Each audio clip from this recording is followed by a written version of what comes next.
Okay, welcome back. So Dermot Gillee's talking all things Ryder Cup on the way after 8 o'clock. First, though, let me bring in my main man, doubles winner at the French Open, Luke Jensen. It's been too long. Hello. Hey, Big Joe, how you doing, buddy? Nice. Hey, it's good to see you. We don't actually do this too often with a bit of Zoom or a bit of Skype, so it's good to actually see you. How you doing? Well, now that the authorities have said I can do more, in-person Zoom things, it's great. It's court ordered, of course. Hey, what an extraordinary US Open for both ladies and men's. Let's work our way backwards, because obviously I think Emma Raducanu is the breakout star, but Daniil Medvedev, world number 2, beats Novak Djokovic 6-4, 6-4, 6-4, 25 years of age, the 1990s babies starting to make a mark at last. The really striking thing about this, in some respects, from a Djokovic point of view, was the level of emotion in this game, Luke. Like, there was a point where he had saved serve or broken serve. I think it was maybe saved serve to, fend off the inevitable, and there was going to be a final game for Medvedev to win and take the tournament. And Djokovic sat in his chair and put the towel over his face, and then it emerged he was sobbing. You could, his chest was going up and down. He was crying, and he was still visibly upset when he took to the court for the final game. He doesn't tend to be a crier. What was going on here? Aside, I guess, the fact, all the build-up and the pressure of trying to bridge the gap to Rod Laver. Yeah, I mean, that's a goal. It's the biggest men's match in 52 years when Laver won in 1969. The calendar Grand Slam just shows you all the great players that have gone through over the years that couldn't accomplish it or at least get to this stage of it.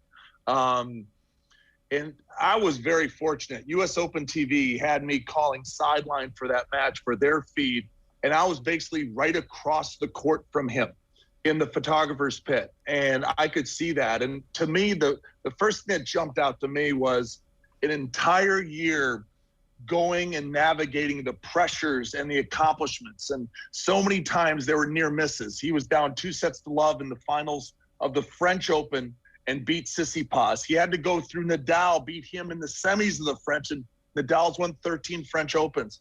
Berrettini won the first set in the finals of Wimbledon. He just kept navigating through this potential golden slam. He went to the Olympics, lost in the Olympics to Zverev, and then he had to navigate the US Open, the pressures, and every match it just seemed to build and build. He played a 5-setter, had to dig his way out of that one against Zverev in the semis. And then to me, it just looked like there was no more gas left in the tank. When emotionally, tactically, physically, he came up against the wall. You hear marathoners talk about it all the time. I hit the wall at mile 22, 23, and my body just gave out. He was playing Medvedev, who is a wily player. He deserved it. He played better than Djokovic, but I think the emotions poured out because there was nothing more to give to the fight to accomplish something so extraordinary. At one stage, Djokovic started banging his legs in the match, and Jim Courier was on the feed I was watching, and he was saying, "Oh, that's a sure sign you feel like your legs are dead, like you've no energy." And I think he was coming into the net a bit more readily, which is not really Djokovic's game. It's difficult to know if it's just good old tiredness, and he had spent 6 hours extra on the court to Medvedev at this US Open alone, not to mention the long season he's had, or if it was some kind of emotional tiredness, because, I mean, nobody's immune to the weight of history, and he would have also hit 21 Grand Slams and taken over the other two. Yeah, and these two things kind of merging at one point. And this isn't just like going and having a great tournament or having a good season, like a clay court season or a grass court season, and winning Wimbledon after you've kind of navigated 2 or 3 weeks. This is a complete calendar type of approach that he kind of embarked on. He felt he had a shot at the Australian Open after he beat Medvedev in straight sets. He destroyed the dude. But at the end, you need the legs, you need the spirit, you need the tactics. And if your body can't shift to that next gear, and we're so used to him doing that. He's changed his diet over the years. His team has a nutritionist and has a guy who stretches him out, and the mental toughness coach and the hitting part. He's got a complete Formula One team in that box of his. And when the body just can't go, the game can't go. I just want to play a clip of Djokovic speaking after the match. So I mentioned he was very emotional towards the end and continued to be emotional. And then he's had an indifferent relationship, I think, with lots of people. I mean, of course, he's lots of fans, but he seems to be a little bit Marmite and prompt, visceral enough reactions, both loving and not so loving. So Djokovic spoke afterwards. I was thinking in both scenarios, kind of visualizing myself standing here in front of you guys and what would I say. And I would like to say that tonight, even though I have not won the match, my heart is filled with joy and I'm the happiest man alive because you guys made me feel very special on the court.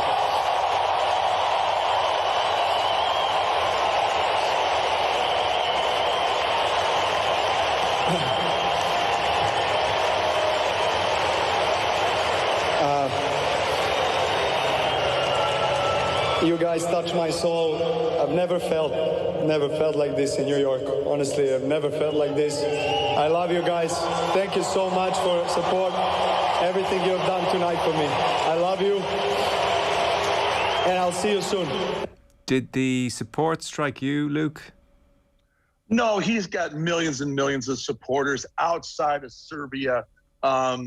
Remember, he's trying to win a popularity contest against the prettiest girl in the room, Roger Federer, right? The most beautiful tennis player, the James Bond of our generation. And then Rafael Nadal, what he's done with his career and his game. He just happens to be kind of the Ringo Starr of the Beatles, right? He's never going to be the other guys. And unfortunately, he wants it so bad. I was there. I was there for the warm-up at the practice courts when the women's doubles was going on in Arthur Ashe Stadium and a final and Coco Gauff was playing and it was loud.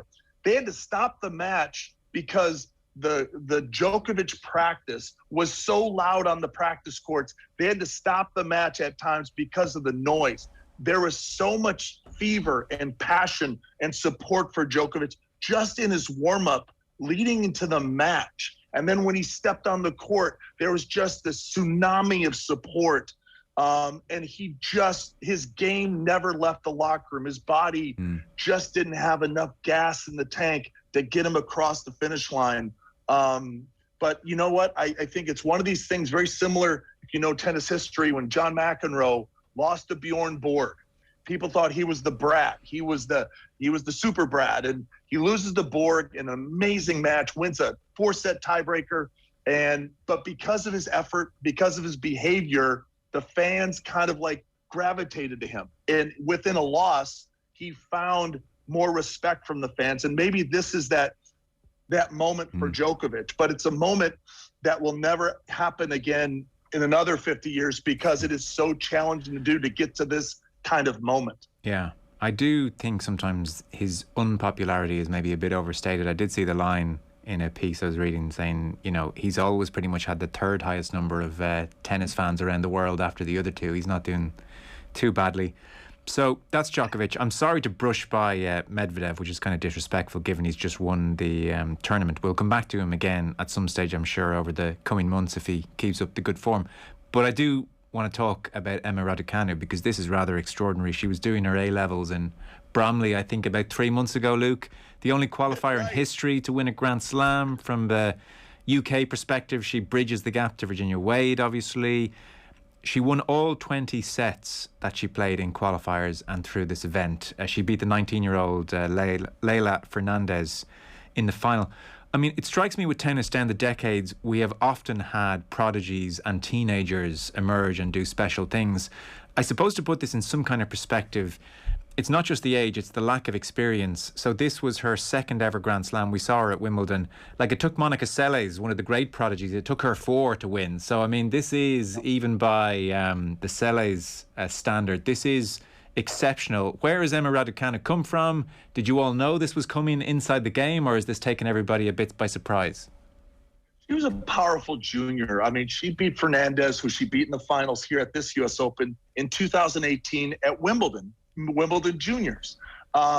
You see a lot of talent. I mean, you look at both the men's and women's game, and if you didn't know the faces and the rankings and things, you see great ball striking and everything. But her specifically, her story, she is the ultimate Cinderella story. The girl that finds and fits into the glass slipper. I mean, the U.S. Open was her 5th tournament at the tour level, period. She'd only won 7 matches that included the 3 at Wimbledon, the 4 at like a small WTA event before the U.S. Open. She was playing the challengers, the minor leagues. She was doing okay. She after Wimbledon, she went from 300 to 150. She wasn't even going to get a wild card into Wimbledon, but she'd won two matches in a smaller tournament, not a tour level event, a minor league tournament, I think in Nottingham. And then the Wimbledon committee with Tim Henman said, you know what, let's award this last minute opportunity, or she wasn't even going to play Wimbledon.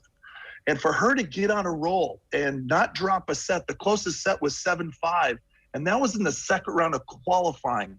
To me, it shows you can't predict greatness, but boy, you can see it when the lights are brightest. I watched every one of those matches from start to finish. The qualifying, that was my job to go out and see and call the qualifying and the main draw. And we interviewed her throughout the tournament.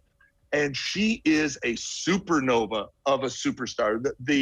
The composure. Remember, if you watch the match, the blood going down her leg, and she had to serve it out. She just has a gift of navigating ultimate pressure.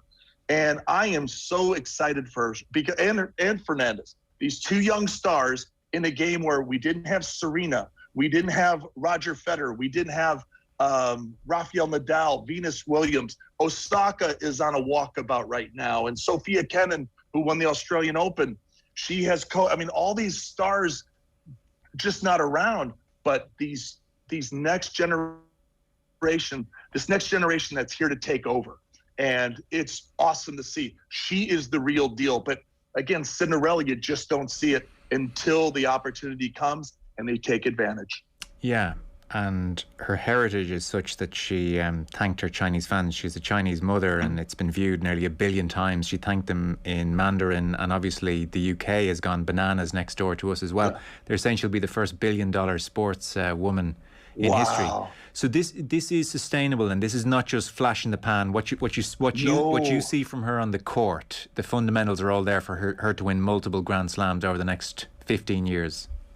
Oh, absolutely. And it just, to me, she's so genuine and authentic. I mean, she'll be walking the grounds and she'll sign autographs and take pictures right before matches. Reminds me so much the grace of a Roger Federer. Now, her talent is extraordinary. You're wondering at some point she's going to start missing. She's going to unravel a little bit. But she doesn't. She stays right with her training. And I think one of the cues was during COVID, she didn't travel around the world chasing points, chasing ranking. She used the COVID lockdown to develop more of her game. And I think if you look back at her development, those precious months, she came out to play the Battle of the Brits. If you remember, that exhibition was awesome from all the British players that were kind of locked down. It was Andy Murray and all the great British players on the men's and women's side. And you could start to see, she's hitting pretty big. Whatever she's been doing in practice, a little stronger. But she's not as big as Serena Williams. She's not as fast as everybody, but she floats. She glides. She's a problem solver. I'm really excited for her because she could be a game changer for tennis in a sense where make it more popular because that smile just radiates. It just shines and dominates the space. Yes. It's amazing as well. She's very much in the eye of a storm because there's so much noise around her and she's perfectly calm in the midst of it. To give you an example, I mean, look, I'm sure you're not following UK politics, but, she's Chinese mother, Romanian father, moved to the UK when she was age 2. And as she's emerging over these last couple of weeks, the Home Secretary in the UK, Priti Patel, is talking about a giant machine to generate waves, large waves, to repel refugees arriving on British shores. And yet, of course, as you can imagine, the Tory party are like genuflecting at the altar now of Emma Raducanu, and the irony is not lost on them. And then the other kind of big thing, I suppose, when it comes to sport is Like, it's come up with Naomi Osaka, it's come up with Simone Biles. When she had, I suppose, I don't know, was it a panic attack or some kind of episode, or she struggled at Wimbledon? Yeah. You know, it's amazing. Everybody had their say, and so there were the Piers Morgan types saying, "Oh, here we go, more like, are we indulging this nonsense?" And you've got others defending her, and now she wins the US Open, and you've got those who defended her saying, "Look, you're saying she was somehow weak or whatever, like, you know, just give the girl a chance, look what she's done." But equally, you have the Piers Morgan types now saying, "See, she didn't listen to all those, you know, indulgent types. Like, she listened to me and she became a champion, you know, she toughened up." And in the midst of it, you've got this 18-year-old. I'd love to know what she makes of it all, but grace under pressure. Yeah, that's a perfect Big Joe. I mean, what she did at Wimbledon, what she did, learning from that experience, just shows her character and her ability to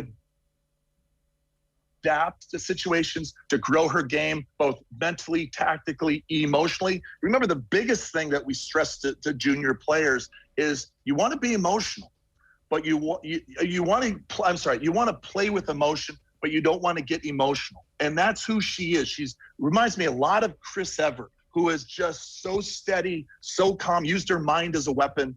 It is so much fun. And I don't know if you saw this, but as they were setting up for the trophy presentation, they were playing Sweet Caroline. Amazing. And she's dancing to it. And of course, it's the greatest moment of her life.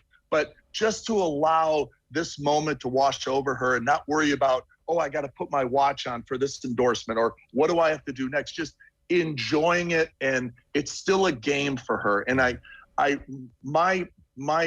my hope is that she keeps that innocence and that tremendous smile. She loves being British. She loves all of it. And she's such a great example of just what can happen when a dream can come true through hard work. Yes. No. That was a beautiful moment. Sweet Caroline played. I was 99% enjoying it and kind of thinking, God, how magical. And naturally, 1% jealous and thinking, my God, what a life. Yeah. It's just amazing.